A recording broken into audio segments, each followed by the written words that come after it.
Hi everyone, and thank you so much for joining us here today for Culture and the Smart Cities Provocations. And my sincere apologies that we started a little bit behind time, but nevertheless, we are really glad to have you here with us today.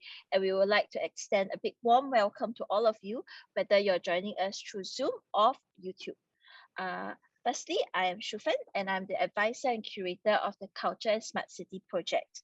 My day job University, where I'm also lead coordinator of the Arts and Culture Management program.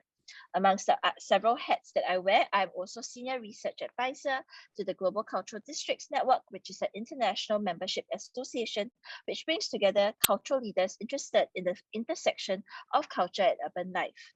I'm delighted to welcome each and every one of you to tonight's dialogue. But before we start the dialogue proper, I thought it would be pertinent for me to just share some contextual background of the project, so do bear with me for a few seconds. The Culture and the Smart City project is a multilateral and multidisciplinary collaborative initiative by the European Union National Institutes for Culture, unique members in Singapore under the guidance of the Goethe-Institut Singapore. This project was first conceptualized more than 2 years ago.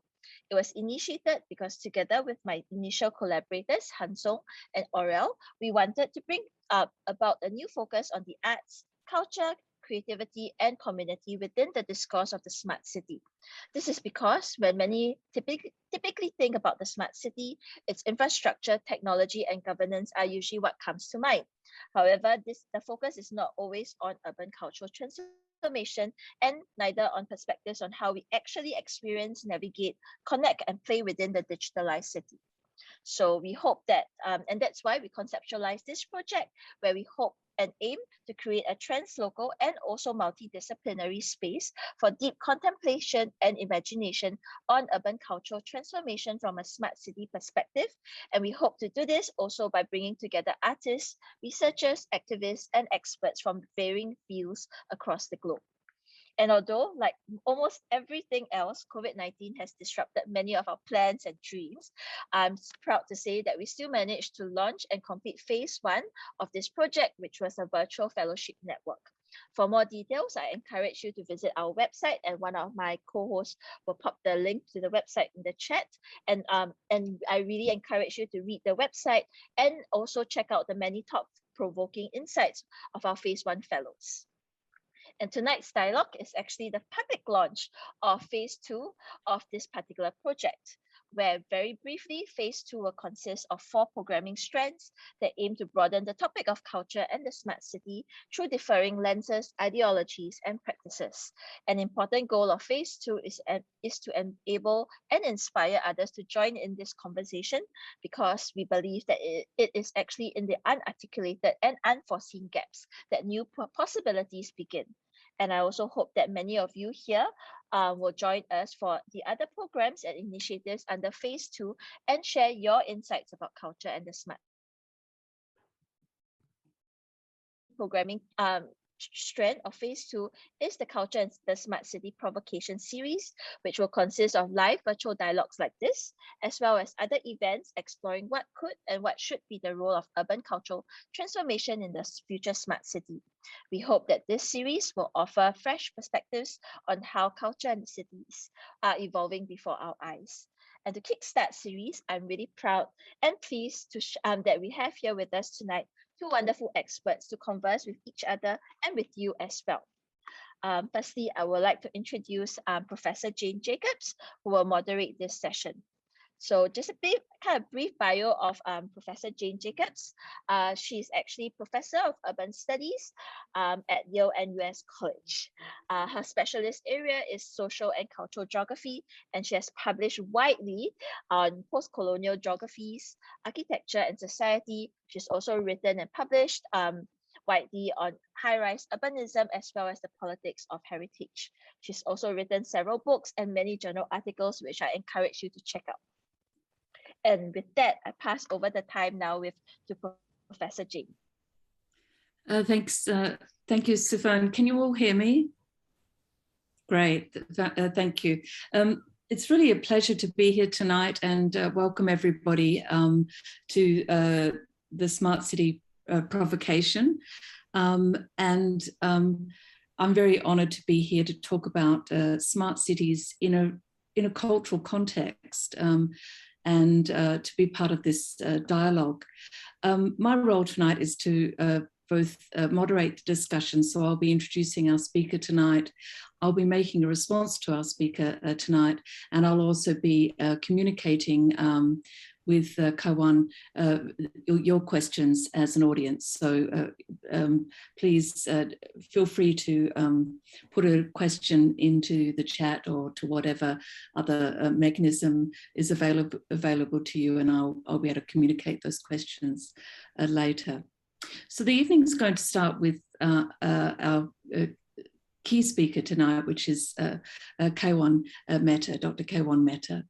And Kaiwan is a theorist and critic in the fields of visual culture, cultural studies, and architecture in an urban context, thinking primarily about urban life and urban built environments.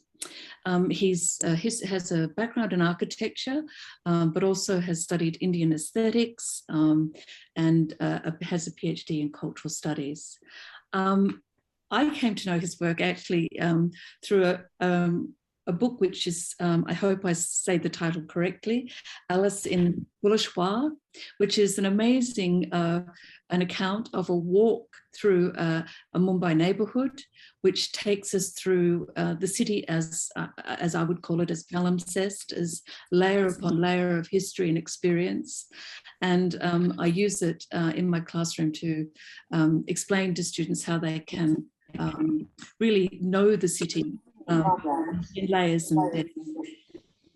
So it's my pleasure to hand over to Kaiwan this evening, who is going to start off and begin our thinking about negotiating the smart city. So over to you, Kaiwan.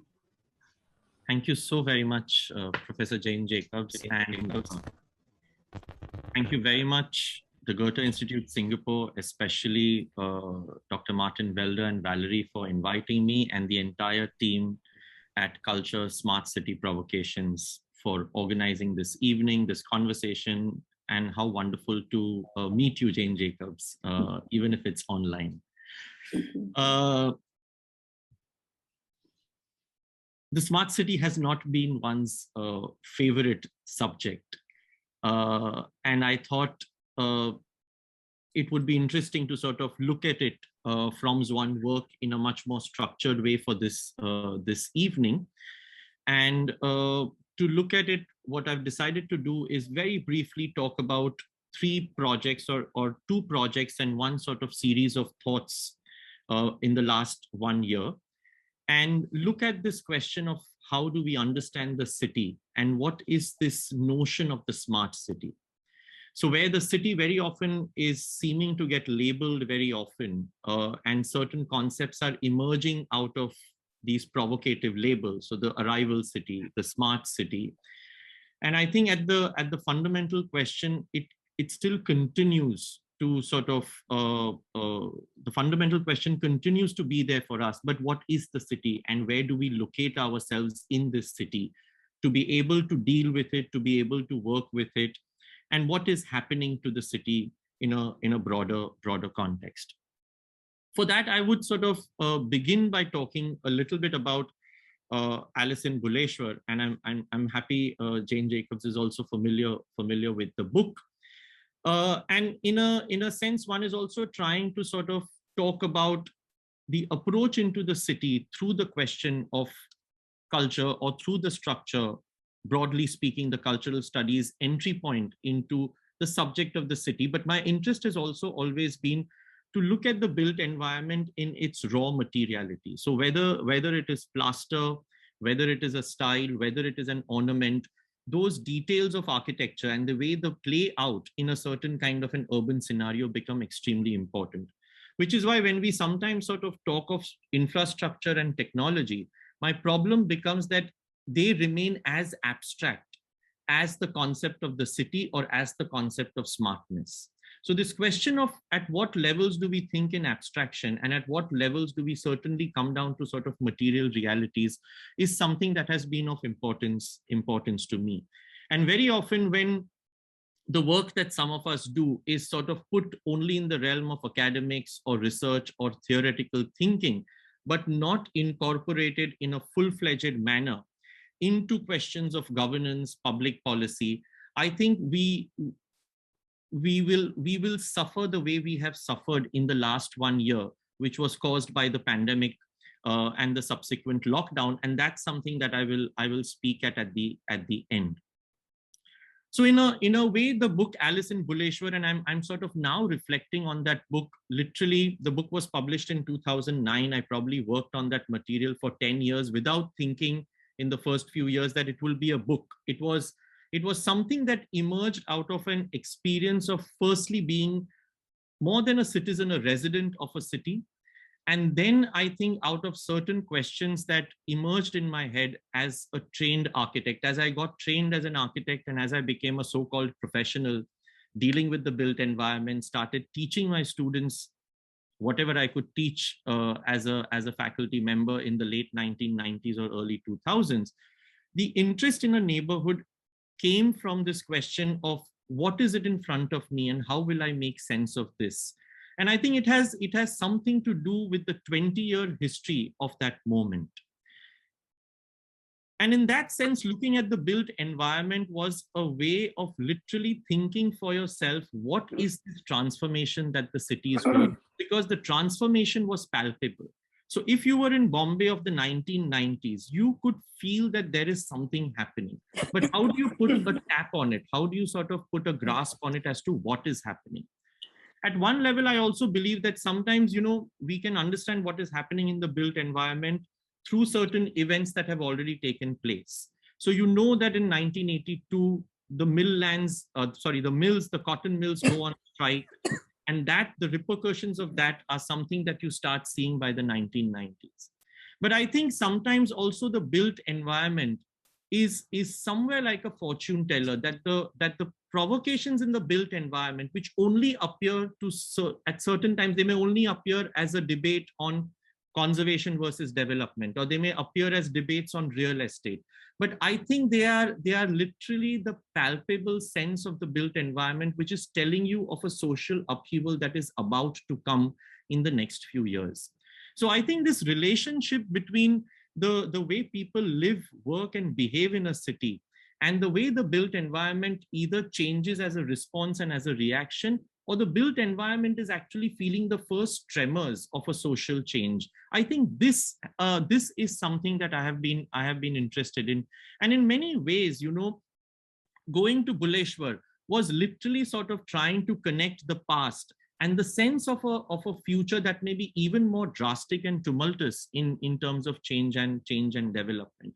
And there, literally, what emerged for me between a major abstraction, which is the idea of the city, another abstraction, which in many ways we believe is very real, but it's also an abstract idea, the notion of the home or the dwelling.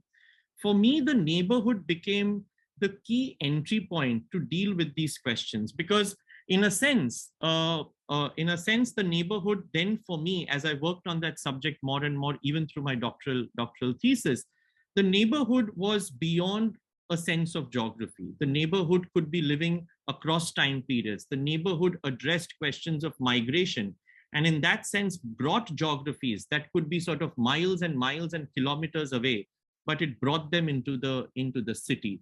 So the neighborhood as a space that is dynamic, while the city may be abstract in many, many ways. Although, when we talk of governance, when we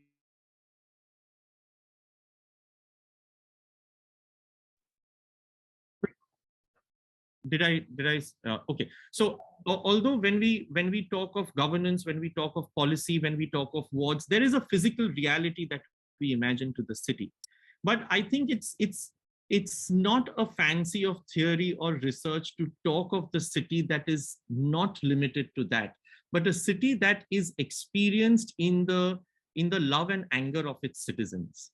And I think this question is extremely important to us, especially when cities like Bombay can suddenly burst into a riot one day. And it's actually not suddenly bursted. There has been a seething situation of anger or different kinds of affections and aspirations which has come to that point, or a city that becomes uncaring in many ways. And even if you look at some very interesting literature, either somebody like Rohinton Mistry, who writes Family Matters, or Such a Long Journey, etc., or even Salman Rushdie, you can see the way the citizens see the city and the way the citizens are negotiating the city on a daily basis. So this interaction between the lived environment and the people who are occupying that environment has been important for me. And in that question, the neighborhood as a lens to think about the city from. Now, in that question, when one sort of looks at the most easy reading of the smart city, or easy reading as in a certain way, that certain systems where there is an imagination that if you put systems in place, things will come to a resolution. This easy thinking then starts becoming a problem, because this indicates that one has not understood that the city is not about resolutions, but the city is actually about negotiations. Because if everything was resolved in the city, I don't know what that shape of a city would be, what kind of a complacent citizenship that would produce that kind of a city. And this question I want to sort of take forward in a much later project, which actually I did at the invitation of the Goethe-Institut in Bombay, when Dr. Martin Welder was in fact the director there. And it was a project that came out of the Arrival City project of the German architecture Biennale Pavilion, where actually Germany, and in fact those days I was in and out of Germany quite a bit, so I could see that the way Germany was trying to deal with the political migrations that were happening in Europe, especially after the Syrian crisis, and this question of understanding migration and integration. When that question came to Bombay, for me, it was a question to also start shifting the lenses. And in many ways, we sort of literally shifted the title of our exhibition from the Arrival City to the Shifting City. And I think the question is also, in what ways is the notion of the city shifting? And we started looking at the city in completely sort of, Bombay being a linear city, the northern suburbs is something that sort of struck me as very, very interesting, as areas of the city that had literally defined their own notion of being a city in the last 20, 30 years. People had been living there for 40, 50 years, housing societies, etc. But the way new forms of migration, where migration was no longer distress migration, but it was aspirational migration. Certain economics had transferred into materiality of aluminum, steel, glass. The notion of public space had shifted to more interiorized public spaces. Work cultures had moved out of an 8-hour schedule, or a schedule of 8 hour plus 8 hour plus 8 hour, into sort of all night and all day kind of working cultures. So when these kind of sort of shifts happen in a city, how does, again, not only the physical fabric, but the physical fabric along with the mental fabric of the city come together? And literally in that exhibition, we commissioned 3 artists who were roughly my generation. And I think the generation question was a little important, because I think we are a generation who has seen the 1980s in a certain way, where you could just get 2 cars in the city. And within a span of 2 years, you could just get the multiplicity of all the possible cars in the world in your city. So when you sort of materially see your city change from 2 brands to 20 brands, and 2 cars to 20 cars in the city, it's something about how a generation is understanding its own biography within that sense of change. And we literally sort of made artistic entry points into observations. So an artist sort of drawing out spaces of new publicness, using the phone, the single individual sitting in a cafe and working there, the sort of single or small groups of people hanging around in the empty spaces of a mall. Or in that sense, a journalistic photographer literally simply documenting everyday life. But the things you could observe in that everyday life, in terms of trying to deal with everyday life, started becoming important to us. And the third artist was actually a journalist who was trying to sort of, as if she was writing a monthly column for a newspaper. She wrote about 12 essays for us, trying to understand, for example, what happens to the question of a taxi ride when it is not the old style taxi driver who is familiar with regions and areas because he operates only there, to an Uber kind of a taxi driver who, with the assistance of a Google map, is sort of geographically free, but in terms of symbols and memories gets limited in many ways. And this is not nostalgic at all. I'm very happy to use Uber and Kindle and everything. So this is not nostalgic, but I think it's important to sort of document and note these kind of transformations, because I think these are not simply transformations of a change in your experience and my experience, but I think cumulatively somewhere they pile up into the happiness or sadness or hatred of that a collective in a city sort of espouses or brings forth. And I think this question of how we behave as a collective has become the second most register post along with the neighborhood, the second most important register for me to look at certain questions in the city with the kind of politics that we have been facing. And for me, riots in Bombay as a teenager who was probably about 17 or 18, to see your neighborhood being looted right in front of your eyes, the shops that you every day visited were sort of being looted in front of your eyes, and you just didn't know what to do. Being a human being appeared most useless at that point in time. From that kind of where you assume or you take for granted the sense of neighbor, the sense of neighborhood, the sense of family, and that suddenly overnight collapses at one point. And I think this question of hatredness, or this question of hatred, or this question of breaking down, or what Jane Jacobs sort of talks about, the stranger in her book, the total mistrust of constantly mistrusting the stranger. So whether it has been the series of bomb blasts in cities like Bombay, or what we broadly call terror attacks, etc., this advertisements in the city that will tell you don't trust the person sitting next to you in the train. That is the breakdown of the city. That breaks down the most essential part of the city, which is that strangers will come and live together. Now, after that point, to talk about technology, digitalization, or infrastructure literally sounds useless. Because otherwise, if this sense of relationship, of this sense of belonging to a collective does not exist in a city, even if it is limited, the collective is always not very generous. But you may be collective to a neighborhood, you may be collective to a housing society, you may be collective to a street, you may be collective to a workspace. But you belong to different collectives, however small or narrow-minded they may be in certain ways. But you constantly have a sense of belonging. And the belonging has to be worked out. The belonging is not ordained by a certain kind of an ethnicity or a religious affiliation or a food habit of affiliation, where we've also had in the city what I call vegetarian terrorism, the sort of attack on places and shops that would deal with non-vegetarian food.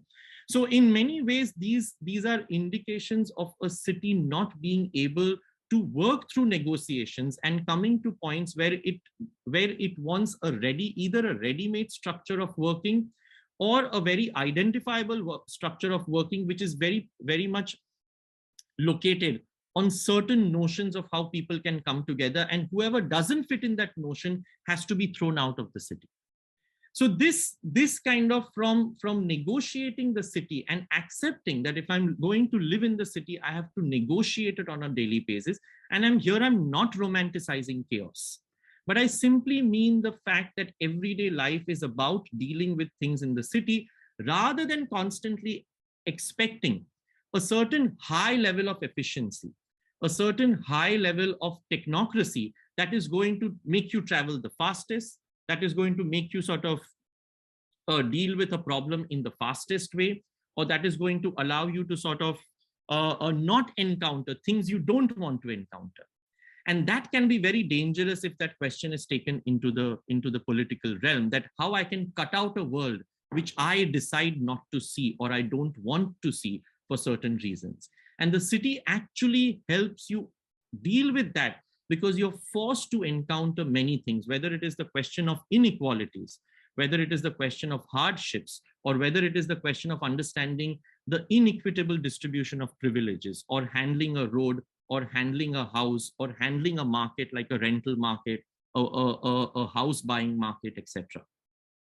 So this brings me to some of the experiences, which is right now present more as a single essay, which is what we faced with the pandemic and the following lockdown, where the first lockdown, I think, was announced in a manner of 4 hours, where I think that really indicated that at the level of governance, at the level of government also, one saw the city as a very easy space where if you told people, please go home, everybody had a house to go to.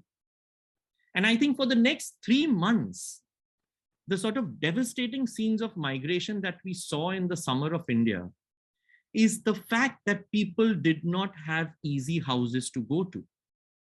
That the cities are essentially dynamic constructions. And here I would also like to sort of reference Rahul Mehrotra's very important essay, The Kinetic City, where he also makes a similar point, that cities are constantly dynamics. And that's what I meant by the question of the neighborhood earlier, or that's what I was indicating in the notion of the shifting city, where populations are moving in and out of cities, and populations are moving for very, very different reasons today, in many different directions.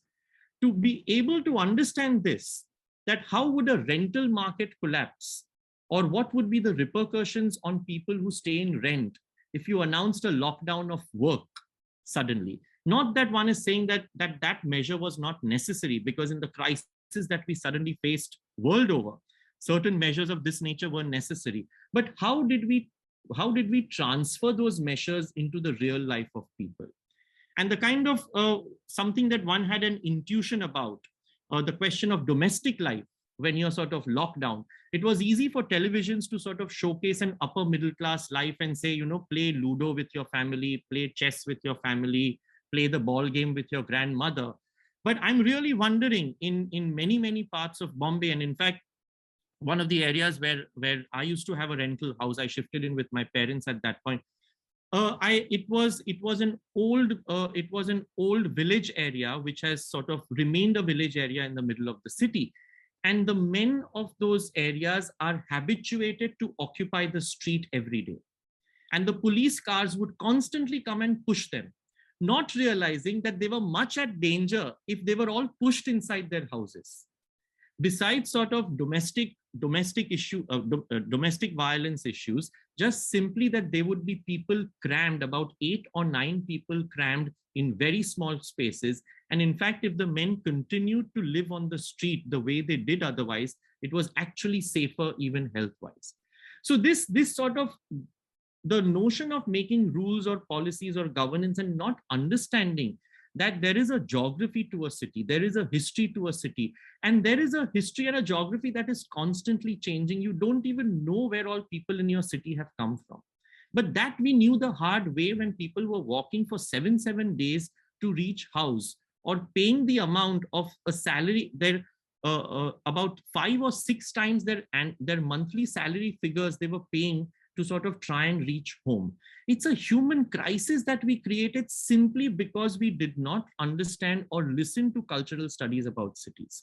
I would really very strongly like to make that argument, that if you accepted migration, floating populations, the nature of housing markets as a reality, rather than sort of trying to correct it all the time, you would have known that a city cannot shut down in 4 hours. And if a city shuts down in 4 hours, you will have to think of repercussions, even at the simple level that for many women, going to work would have been a release from family life. And what happens to people being locked in house for 6 months, especially when it comes to certain stratas of society in that sense. So when one sort of gives me an assurance that there is a notion of smartness, I cannot do anything but smile at it. actually. There is not even energy to sort of refute it. As a friend said, the smart city is a dumb idea. I'm just happy to make that statement and sort of close it at there. I know that academically that is not very useful, but sometimes you have a sense that, you know, that one is not saying that technology, infrastructure, the sense of measurement or collective digital data is not going to be useful, but to imagine that that is going to resolve.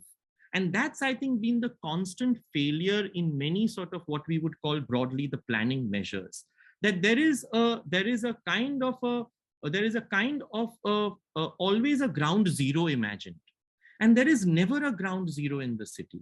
You constantly try to search for the ground zero and try to bring resolutions, but resolutions are very often at individual and regional or local levels. There is never a city level resolution.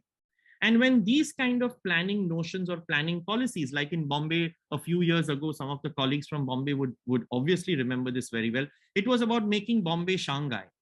And that was the year that Bombay faced one of the worst devastating floods. And that the city survived without government for 24 hours. You know, everybody had collapsed. Fire brigades couldn't have reached anywhere. The police could have hardly reached anywhere. And thank God, you know, if my memory goes right, and if my information on this goes right, we had a full night and a day without any organized structure of governance, and there was not a single case of loot or rape reported in that sense, either formally or informally. But suddenly that's an occasion where the city or the sense of citizenship took over and let the city survive or let people survive. So this question of over governance in a city, and what is the balance between how you enter governance and how you understand how people organize themselves, is, I think, a very important question, which I don't think smart city level questions have addressed. So today we are stuck in sort of very easily labeling certain developments in city. So you either label it in the term of conservation, or you sort of label it in terms of smart cities. And smart cities is also sort of stuck between a certain kind of a political sloganeering. So it becomes only a slogan. And on the receiving end, you have a range of administrators who would like to use this occasion to get funding to organize some bit, some part. So it then starts becoming simply a very myopic urban renewal effort, rather than understanding that if an intervention happens in a neighborhood or a particular area, what are the large scale repercussions in the city as well as its hinterland. I think the hinterland, and I will stop at this point, I won't elaborate much on that, but for me, the neighborhood also extends in the hinterland, even if it is notional, and it is notional in that sense. But cities are not simply the sum of its parts, and those sum of its parts are actually cumulative than simply putting them 1 + 1 + 1 kind of a thing. So some of these questions, I think, from days when we were generally trying to figure out how policy and planning is implemented, when a whole swath of land, when cotton mills disappeared, there were large swaths of land that became open for real estate speculation in Bombay. And there were many debates on governance policy at that point in time. This is not very different when we are talking about smart cities becoming sort of coming down and sort of imagining that an intervention is going to retransform or transform the city. But I think this area where you sort of have a cultural perception of the city has to be taken. And I think I'm very clear on this, that the migration problem in the lockdown has really indicated that how this understanding is necessary if we want to sort of manage lives of human beings and citizens in a better way in this country. Yeah, I'll stop here, and hopefully the comments were, or these sort of propositions were useful in the subject and to the organizers and curators of the project. Thank you very much. Thank you so much, Kaiwan. A really thought-provoking reflection. And I would like to just encourage our listeners, our audience, to propose questions via the chat or other mechanism that's available to them, and I can relay those questions. But I'd like to just start with a few comments. And I was really struck by the fact that I wondered whether the audience were wondering whether this was the smart city that they would encounter tonight, because the smart city that you talk about is largely analog, or at least it talks about analog kinds of interactions and relations. And yet all the time, many of the stories you talked about, many of the phenomena and processes you talked about were mediated in an unspectacular way by various kinds of technologies, smart technologies that are deeply embedded in all of our lives now. So I'm imagining that when the city closes down and everyone's trying to get back home, they're all texting at the same time. So this is not fully analog crisis. So it's already a very mediated crisis. And so I was really struck by that, because I think, the smart city idea sort of takes us more toward the end of your conversation, where we imagine it's all about top-down governance, surveillance, so a certain kind of measurability of everyday life, that everything's being turned into data points, and that data is being centralized and somehow, in the aspiration and will to produce better coordinated, more efficient, more everything kinds of cities. And so I was really struck by how you weren't sort of starting there. You were starting actually, and I have a quote that you said, in the love and the anger of citizens. And I really liked that phrase, because it reminds us that everyday life in the city is very much structured around a set of routines. You talked about the amazing restructuring, the temporal restructuring of cities that are around the world that's happening in and because of smart technologies. So call centers that are operating 24 hours because they are all in conversation with, people who are complaining about vacuum cleaners in New York. So I think, we really start to see how these cities are being restructured temporally and physically by some of the technological imperatives of our time. The other thing that really struck me about what you said, and I'd really encourage people to pose questions.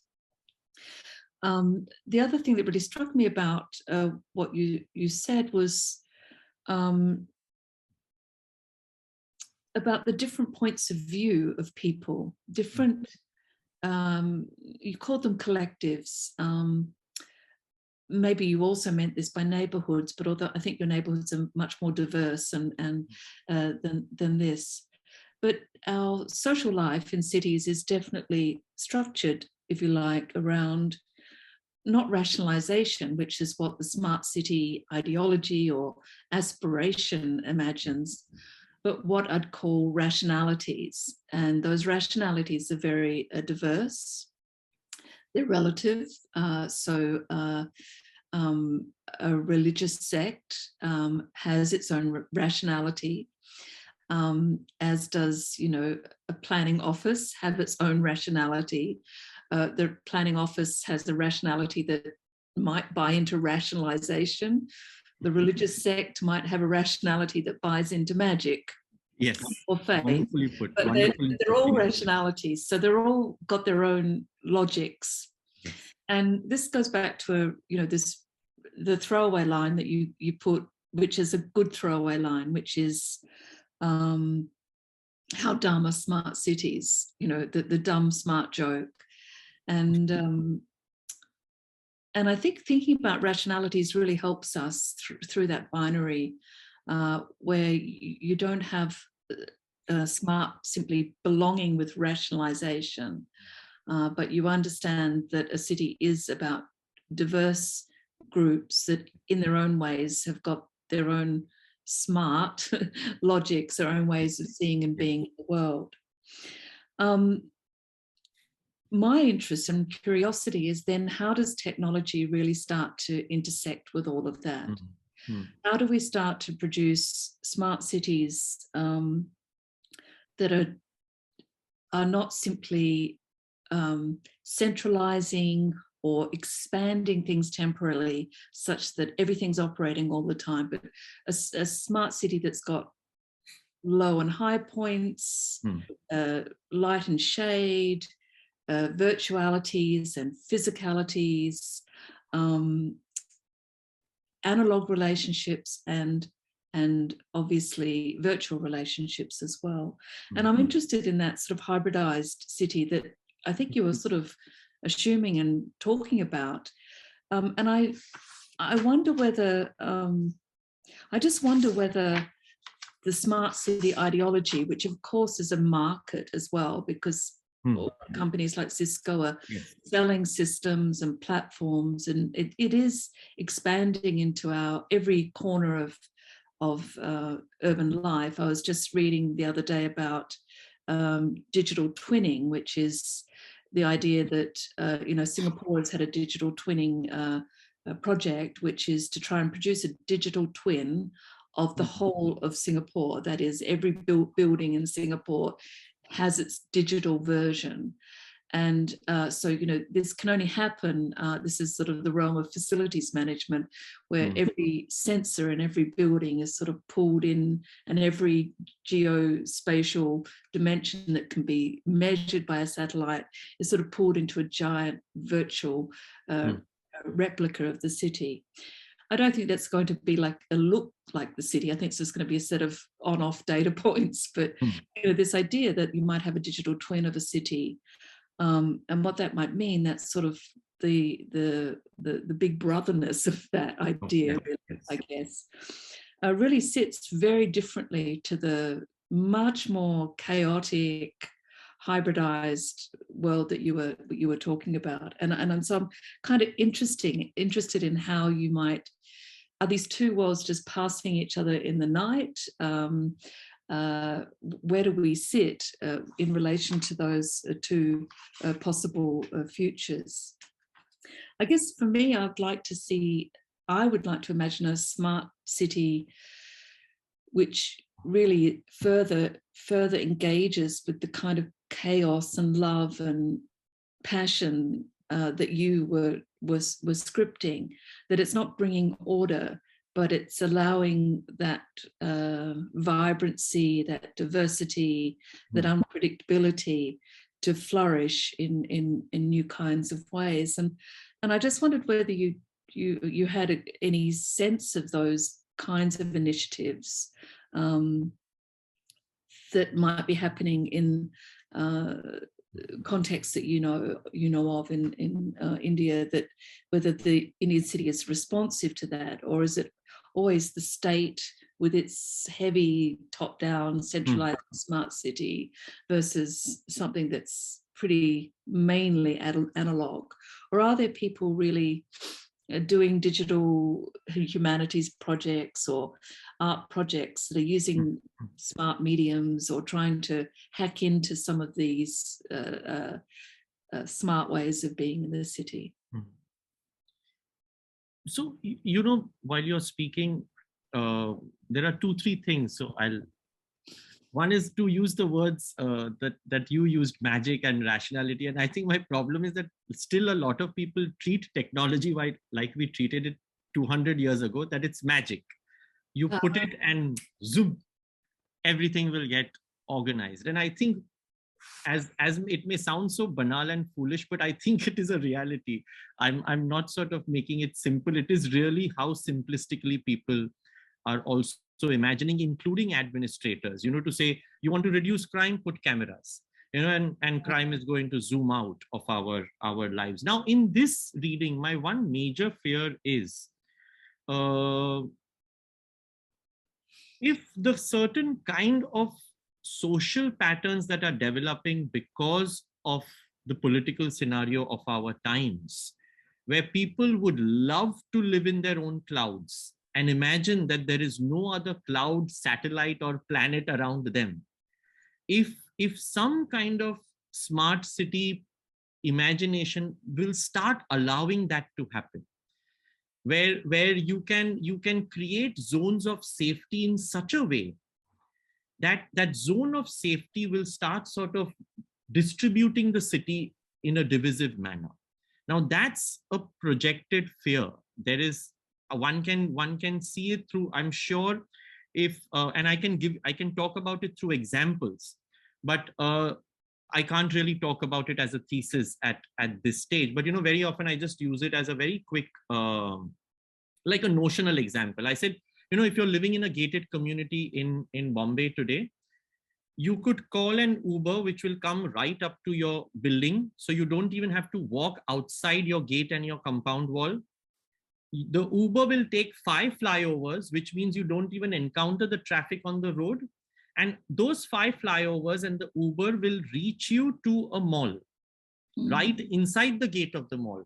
So you can completely deny the city and still claim to be living in the city and claim all its privileges, but you will completely deny the city in a notion of privilege and in a notion of imagined fear and safety kind of a thing, or an extra projected question of fear and safety.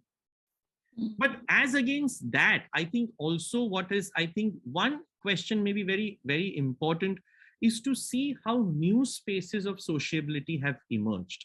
So for example, in my own analysis, which we little bit projected in the Shifting City exhibition, is the food court of malls.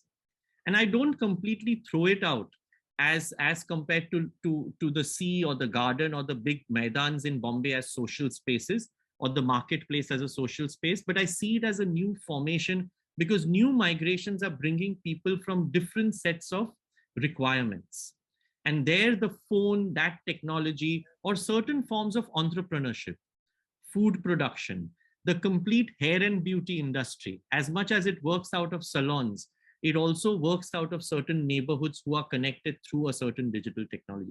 So I think the understanding of what is the localization of technology in certain ways is I think very important. I'm no expert on that real bit. These have been, as I'm saying, observations. One is not really, except for the Shifting City exhibition, where I was first time able to put some of these thoughts in a more concrete form together. There is much more work to be done. But I would also like to hint to a film that was there on Netflix, and I'm sure many of the friends and colleagues from India who are here in the audience may connect with it. It's a film called Jamtara. Now, Jamtara is the name of a place which is kind of today India's semi-urban, semi-rural kind of a location, but very poor in education. The women are educated for some reason of a marriage market, and they run English classes in there because people have this aspiration of either going to the city or going abroad kind of a thing. So you get to see a sense of gender in this semi-urban, semi-rural, but everybody has the smartphone or the access to a phone technology. And that technology, whether you're educated, not educated, means, not means, is used for a lot of the cheating frauds that happen on phone. So you have this sort of location which is not urban, which is not even so easily definable as rural, whether you take the technical definition or a more generic definition, but it is connected into this network. And I call this urbanity of a certain kind, where this network is so connected with a metropolitan location, where the metropolitan location is being cheated from this location in a certain way. And that's what technology. Now, if that can happen, something as bizarre can also happen when you superimpose technologies. So I think this may not be so directly related to the smart city question, but I think it just gives you a sense of what is the notion of technology and how it can operate. And technology, I think, especially in India, and this is not only with phones, but I think it's from the days where a pressure cooker changed the way a kitchen understood itself, or a refrigerator, or certain cars like SUVs, etc., penetrated, or mopeds, the simple two-wheeler motorcycles that penetrated the landscapes of India, urban, non-urban, etc. And urbanity emerged in very, very different ways. Financial capitals were used in different ways in different locations, and we've seen that again. Some movies have been very perceptive of this sudden change of land, sudden entry of a technology which makes a place urban rather than being in a city in that sense. So I think this history of technology may be much more interesting and important for even those interested in the smart city, including governance, to look at. actually, and not treat it as, oh, we've got something new, it will solve our problems. Then you're not. Even the 19th century guys were more intelligent than us then. Yes, cities have always been smart. That's right. Cities have always been smart, one way or another. Yeah. Anushka has got a question for us, and she says, when we talk about planning in the city, it mostly leans towards creating harder edges, drawing lines that generate divides and distinguish the formal from the informal, legal from illegal, and blur between the softer threshold. The blur between softer thresholds is lost. And she asks, how do we as architects stage scenarios that, instead of hardening, blur these edges that allow for spontaneity to emerge as part of the planning? And I would add in there, because of our smart theme, how might smart technology help that blurring? How could we imagine a virtual architecture, or an architecture that's both hard and soft, analog and virtual? I think this is an important question, but I think this is a question that is weighing on everybody quite heavily also, because as much as in our academic spaces or studios, the architect can imagine that the whole world can change through a project, which is also possible. I'm not saying no to that. But I think it's a question where it's not about how you will enter into this question through design, but I think how you will enter into this question as seeing or defining your role as an architect. I think the architect as a negotiator with the agencies or the networks of a place or a site or a location that you're intervening in, a program you're handling, how would you interpret? And I think for the architect to expand those questions and roles is going to become practically the most important part of her or his job, rather than sort of providing a solution that is going to sort of encounter the limits of a site. So I think to build this capacity within the profession, and for that, I think at a larger level, something that one has said since the demolition, much harder since the demolition of the Hall of Nations, that we as a profession have lost our arguing power. As a profession, we have sort of been relegated to a non-existent. Just imagine that today everybody recognizes what a lawyer or a doctor does or is all about. But you know, when you tell somebody you're an architect, I don't know how it is in the rest of the world, but in India, somebody will call you interior and somebody will call you engineering, not even using the right way of the word. So at an individual level, there is one thing, but I think it is late actually. But seriously, as a profession, we